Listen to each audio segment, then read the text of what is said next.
Hello and welcome back to In My Opinion. Whether you agree with us, you're going to hear what we have to say about different topics. Today I'm joined by Meredith Hayes and Hope Burrell, and thanks for coming to the show, guys. Thanks for having us. So our topic for today is basically just the discrepancy between pro athletes' pay and those of everyday civilians like teachers and military personnel. So Floyd Mayweather was paid $300 million for just a single fight, and he only fights once or twice a year. And Maria Sharapova actually makes $27 million a year plus promotions. But for teachers and military servicemen, they're paid maybe $55,000 on average. What are y'all opinions about that? I mean, I don't think it's right, and then they continue to ask for more, but with the society that it's come to, it's acceptable, and it's what happens, and it keeps like going further and further. They keep being able to raise it up. So I mean, I guess from their standpoint, if you can, I guess they're just going to continue to do it. It is pretty ridiculous because people like teachers and, you talked about soldiers and people like that, people who are doing really, really important things day in and day out. Not that sports aren't important, but it really does show where society has placed the importance on entertainment and sport instead of things that really matter. Yeah, our education and our protection are very much sidelined in today's society. And it's almost, you can't hate on the players because if we're willing to pay them that much more, just because they ask for it, you almost can't hate on them for asking it. So I've always thought that it's just really weird. Like, we have our teachers that provide our children with learning and education, but then we continue to have instant gratification where we just shovel money into the entertainment industry. So how do you feel about athletes who continually ask for more, like Alex Rodriguez, Des Bryant, Josh Hamilton? They all held out on their contracts these last few years trying to get more and more money, even though they're already making millions. Yeah, I just wonder whatever happened to, like, when you're kids, you just play sports because it's fun. It's something you enjoy. It's something that you do on your side time, like just something that you honestly enjoy, and that's just not what it is anymore. When you get older to where you won't play unless you continue to get more money, it's just sad. It is sad, and both of you kind of brought up a good point that our society has placed them in a place where they feel that it's only right and they can get more and more out of it, and why not? If you continue to get fed, why aren't you going to keep asking? And I think it's a situation where we've created a monster and now we're having to deal with it. Mm-hmm. On the flip side of that, while athletes are overpaid, they also donate to charities a lot. According to Bleacher Report, Eli Manning publicly supports charities like the Red Cross and March of Dimes, while also donating money toward his alma mater. How do y'all feel about that? So either take the money away from them and then take away from the... Okay. All right, well, that's all the time we have for today. Thank you again for joining us. We'll be back next week. See you then.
Okay.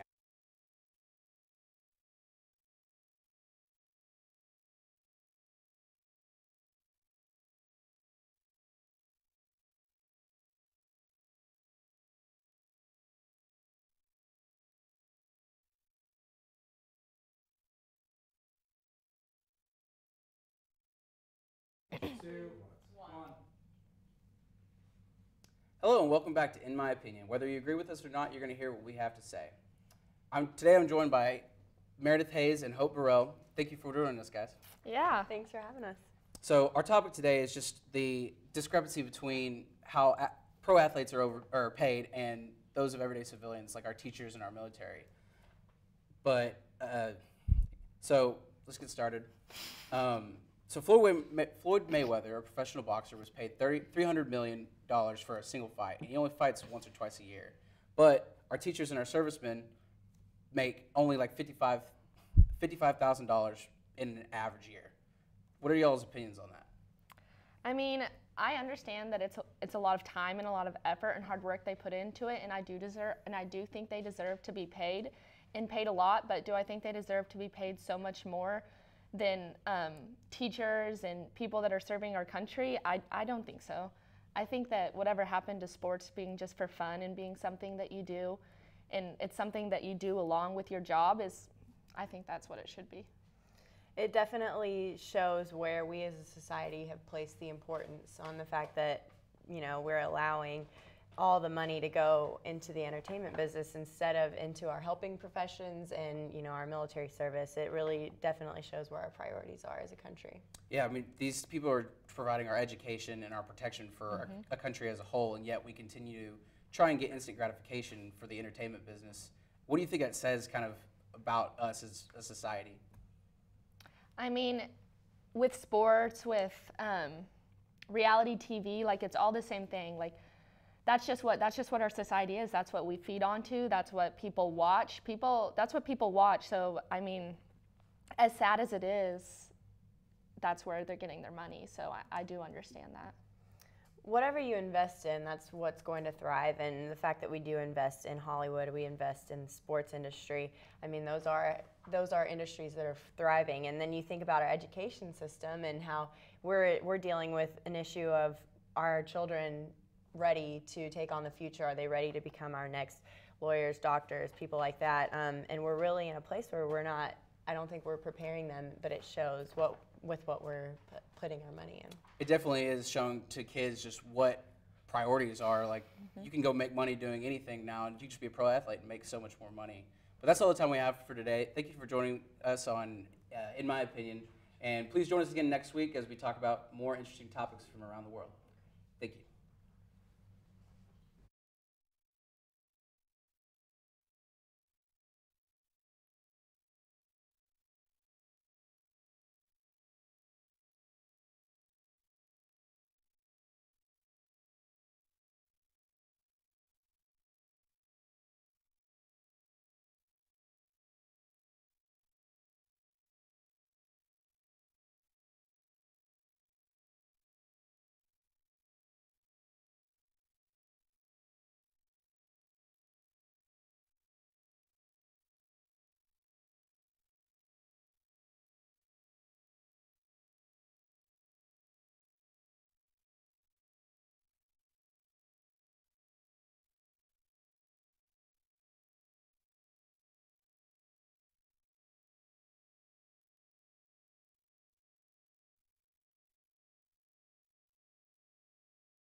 That was probably one to do. I had like more stuff I wanted to say, like to give examples, but okay, yeah, this is not fun at all. I'm like way in. They gotta have a future in camera operator. They gotta have a future nerd. What in the world? Yeah, you did good, but.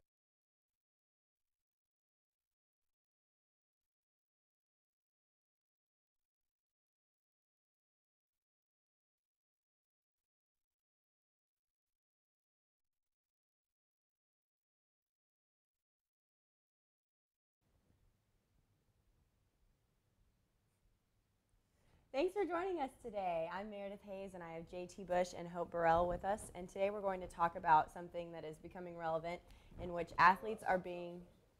You don't want to introduce them right away. Oh, I don't. Yeah, give them a little more time.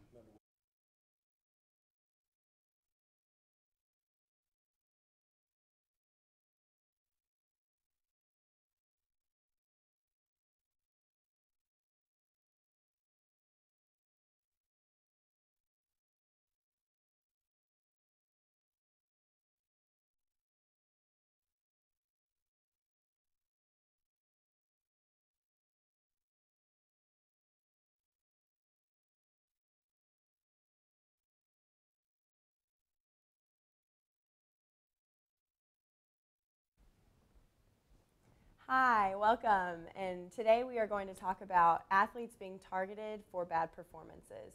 Here with me today are JT Bush and Hope Burrell. Okay, so recently Blake O'Neill of Michigan, the Michigan punter, he helped, can we start over? I'm sorry.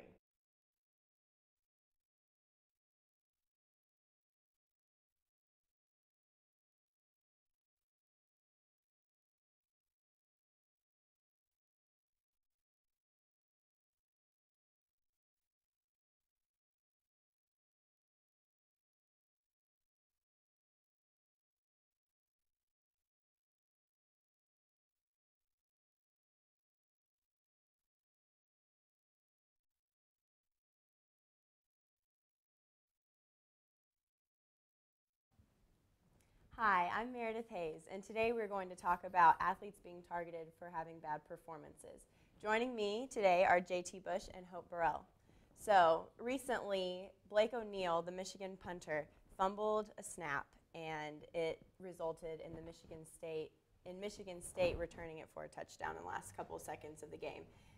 After this happened, Blake O'Neill received all kinds of hate and harassment on social media, and this is something that's happening all the time, but this is just an instance that actually received publicity.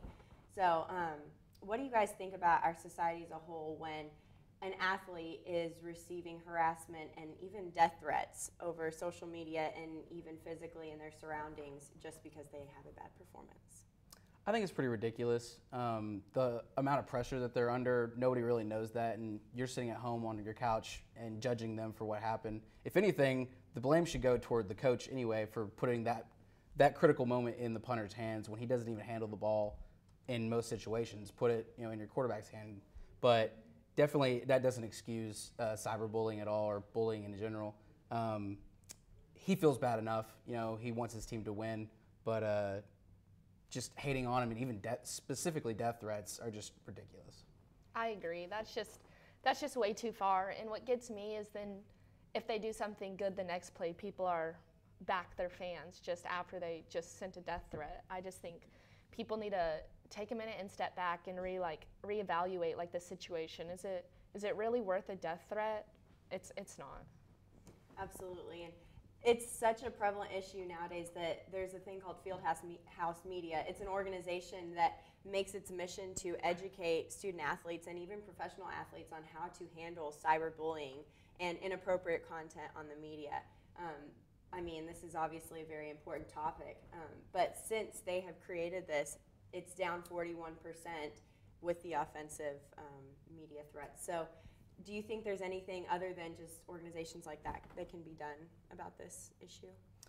Maybe just talking to the players one-on-one, letting them know just how the media is going to handle certain situations and how the fans maybe they can interact with the fans a little bit better. That way the fans know it's like, hey, they didn't do this on purpose. Like, they're gonna try to fix it and correct it, but there's no reason for you to hate on them. Like, maybe a better interaction between the fan base and the players. Yeah, I agree. And even just like something like this, like hopefully someone will see this and tell someone else about it. And it's just like through the grapevine, people will realize that that's not okay and that shouldn't be done, and that's not something we should support as a society. Well, thank you guys. This is JT Bush and Hope Burrell. I'm Meredith Hayes. We'll see you next time.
Three, two, one. Thanks, Caroline. I'm here with JT Bush and Meredith Hayes. Let's talk about homecoming. So what do you guys think that the university could do a better job with just making it more of something for all the students to get involved with and something to like look forward to? Well, I know that a lot of people here at the university see it as more of a Greek thing. The Greek houses make floats, they go to pep rallies and everything like that. So it just seems like it's more of a clique type thing. I know at my high school we had the band involved. All the clubs made floats and stuff like that too for it. And it just seemed more like all of the students were more involved. They had a parade and a pep rally inside of the school and everything. But here it's a lot different because it's 24,000 people. And so maybe the clubs are still making floats, but not the whole school is involved. So I think the school needs to find better ways, maybe certain events and stuff to get students to come. Absolutely, and when you think homecoming, I mean, in my head, I'm thinking football. You know, I kind of associate it with that specific sport, but I mean, it is a school-wide thing. So finding a way to get not just the regular student body involved, but I guess all of the sports department, the entire sport department involved, that would be good too. Right. So do you guys think that the fact that it's homecoming affects the way the football players play, or is it just all hyped up? I think it's a little bit more hyped up. We haven't really had any competition throughout my time in college. We played some no-name teams and then got destroyed by South Carolina. Right. So I think if we had maybe tougher opponents and people were hyped up more for the game itself, I think that the players would play better and they would get into it more, maybe interactions with the fans and certain events around campus. I agree, and I think that with the opponents, except for South Carolina, who are kind of the no-namers and just trying to schedule someone that you can win against at homecoming, I agree. If they have tougher opponents, then they're more likely to play harder. But I don't think they necessarily think of homecoming as something that just really catches their attention.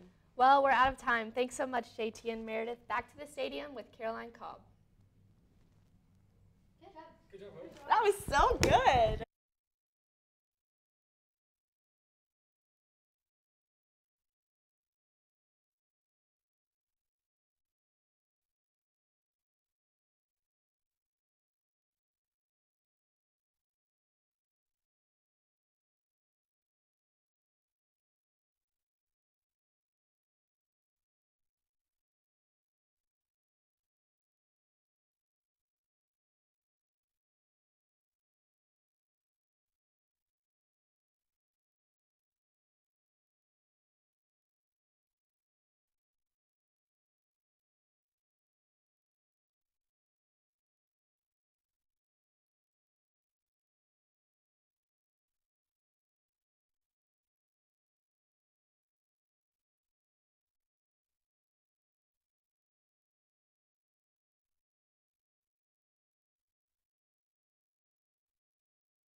Good evening and welcome to Caroline Lately. Today I'm joined with Bradley Board and Jacob Aldama, and we're going to be discussing the playoffs for the MLB.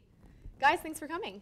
No problem. So, Happy to be here. Yeah, so let's go ahead and talk about the American League first.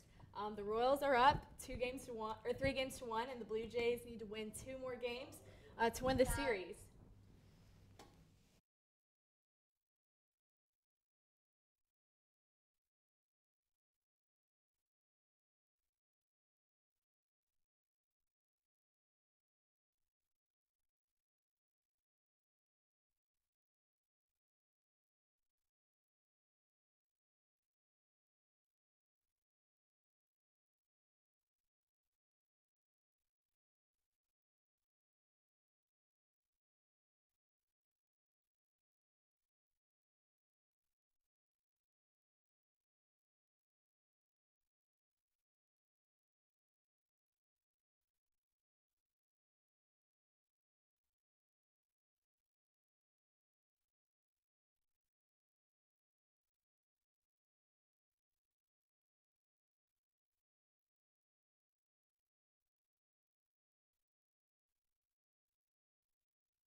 Good evening and welcome to Caroline Lately. Today we're going to be discussing the MLB playoffs. I'm joined with Bradley Board and Jacob Aldama. Guys, thanks for joining us today. Thank you for having me. I'm happy to be here. Yeah, well, so let's go ahead and talk about the American League first. The Royals are up 3-2, and the Blue Jays need to win 2 more games to win the series. So who do you like to win the AL series and why? Well, I have the Royals. When you go to Kauffman Stadium, that's just an environment that is very hard to overcome. Not a lot of teams can do it. The Royals are in such a good spot, and the fact that they put the ball in play. The Blue Jays are a great home run team, but they can't strike out a lot like the Astros, who the Royals played in the last series. And the Royals can just put the ball in play. They have great defense. It's going to come down to pitching, where Toronto has the edge for the last 2 games, but I think the Royals will get one of them. I completely agree. I think the Royals are going to take this one because the Royals just came out to such a hot start. Okay, and I don't think a lot of people think about this whenever they think about the playoff series. But those first few games are pretty important because it usually goes on to the majority of the time the people who win the first, second games are going to be the ones who end up going on to win the series. And the way the Royals started, I think they just started off too hot for the Blue Jays. Right. All right, so let's go ahead and shift gears and talk about the National League. We watched the Mets clinch the National League pennant last night in a berth into the World Series. So what do you guys like about the Mets? Well, I think it's their first playoff berth since, I think, 2000. And I think that's a big deal because you have some pretty significant statistics that have been going on, and history-making statistics. Like Daniel Murphy, he has 6 home runs in his last 6 games in the postseason. That is unheard of in the history of Major League Baseball. And they're just continuing to rack up the runs, and they're getting the job done where it counts. And that's why they're the first person or the first team in the World Series. And that team has a lot of heart. There's stuff that's happened to him through the season with Wilmer Flores. A rumor came out that he was traded on the trade deadline. He was actually crying during the game after hearing the news. That was all rumor. It was never true. The whole town kind of came to him, and now they love him. You have the whole incident with Chase Utley sliding into their second baseman who's out for the year. The fans have just gathered around this team. They've had enough adversity to overcome already, and they're there, and it's a story that can be written if they win the World Series. Right, absolutely. Well, thank you guys so much for joining us. That's all the time we have for today. This was with Bradley and Jacob, and thanks for tuning in with Caroline Lately. Good job. Good job.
Hello, I'm Bradley Board, and welcome to the boardroom. Today, we're going to be talking about NFL and the mid-season, how it's going so far. Joining me today is Caroline Cobb and Jacob Aldama. Thank you guys for joining me today. Absolutely. Thank you very much. Happy to be here. Yeah, so we're going to start with the NFL, obviously. There's a lot of undefeated teams left. The Falcons lost last week, so they're out of it. So out of all the undefeated teams remaining, who do you think is probably going to go the longest? I'd have to go with the Patriots. I mean, they have the strongest team right now, and they haven't even been close. Like, the games haven't even been close with the Patriots. And they have a good offense and a good defense. They're strong in both fields, I think. I completely agree. I think the Patriots are going to be one of those that stays undefeated for at least a couple more weeks, and I think the Packers might do the same thing as well. They've had they've both had a tremendous start through week 6. Okay, you have like Caroline said, you have the Patriots who are behind the quarterback Tom Brady, and they've been running off a dual running back system with Deion Lewis and LeGarrette Blount. And as you saw last week against the Colts, they really went off both of those running backs. You had more of LeGarrette than normal. And that's one of the reasons why I think they're going to be the ones who hang on the longest, because they're smart with their run game, and they don't. When you look at their stats, they have more close, like in the red zone run touchdowns than rather their big gains, because they rely heavily on their quarterback and their tight end situations as well. So I think the Patriots are going to be one of those that lasts longer.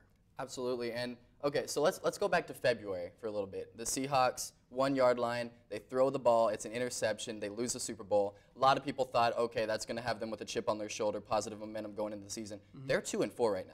Yeah. What is kind of going on with how that's going, and it turned into a negative situation in Seattle? I mean, their defense just isn't what it was last year. They have been struggling. They haven't found a good offense to get the ball to Jimmy Graham, and It's what they made some good trades, I think, over the offseason. Which she brought up Jimmy Graham. He came from New Orleans, had an unbelievable season last year with them. But they're not using him as well as I think they could be using him. I mean, he's a great tight end. He's good. He's great when he runs his slant routes and everything.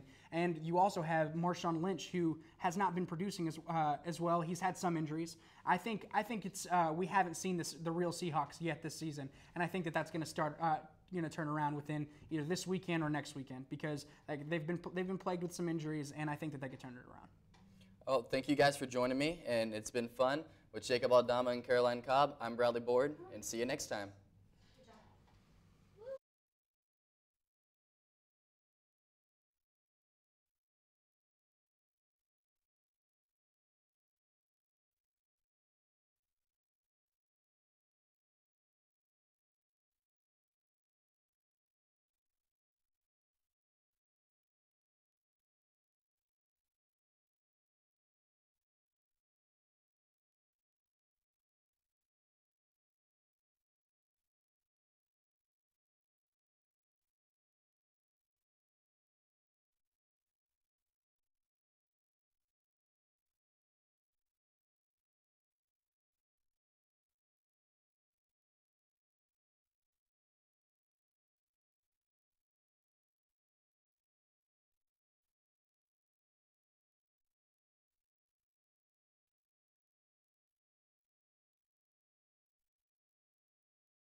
Hello, I'm Hannah Henderson, and today we're talking about a hot topic in sports.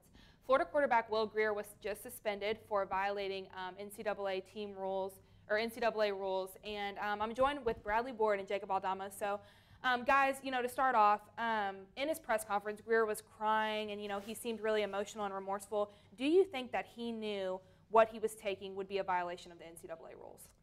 I think it's sort of a touchy subject because right away, off the bat, if you fail a drug test in the NCAA, you're automatically suspended for 1 calendar year. And I heard that they're going to appeal that to make it to where he can come back and start playing at the beginning of the beginning of next season. But still, I think I'm kind of up in the air because they found it within his system. It was an over-the-counter drug, and you're number one. You were told as soon as you start playing college football. Even I feel like you're told this before even you're recruited. Everything you put in your body has to be run by the medical staff of your team, everything. And had he done what he was supposed to do, this wouldn't have happened in the first place. So it makes you think. I mean, he's one of their star players on their team. Why didn't he tell him? Why didn't he tell him? Absolutely, I think he knew. I don't see how you can look at the situation and not think he knew. You can look at it. Oh, the team was supposed to. The trainer should know this. He's a man. He's old enough to know, hey, he should know at least, this is in this stuff and I can't take this, and he did it anyway. I don't see any situation to where he honestly didn't think he was taking it. Right. Well, like you said, his punishment now, he can't come back until the 7th game of Florida's 2016 season. Do you think that punishment might have been a little bit too harsh? It's a standard punishment that generally the NCAA levies out. The appropriate punishments for things like this. You'll have other players getting busted for, either whether it's PEDs, whether it's busted for marijuana, stuff like that.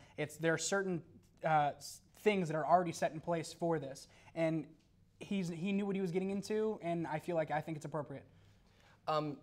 He didn't know what he was getting into. I don't know. He definitely should be suspended for this season. Next season, 6 games in next season, that's kind of a stretch. He was using the substance he wasn't supposed to, and I don't know. It just goes into next season. You have the cupcake games, but 6 games into the season, that's SEC schedule, and how tough the SEC already is now. It's going to get tougher year by year. That's just going to hurt Florida, and I think 6 games next year was a little much. Well, Grier's young, so I think that, no matter the punishment, I think that his future is, still just getting started at Florida. For Bradley Board and Jacob Aldama, I'm Hannah Henderson, and we'll see you next time.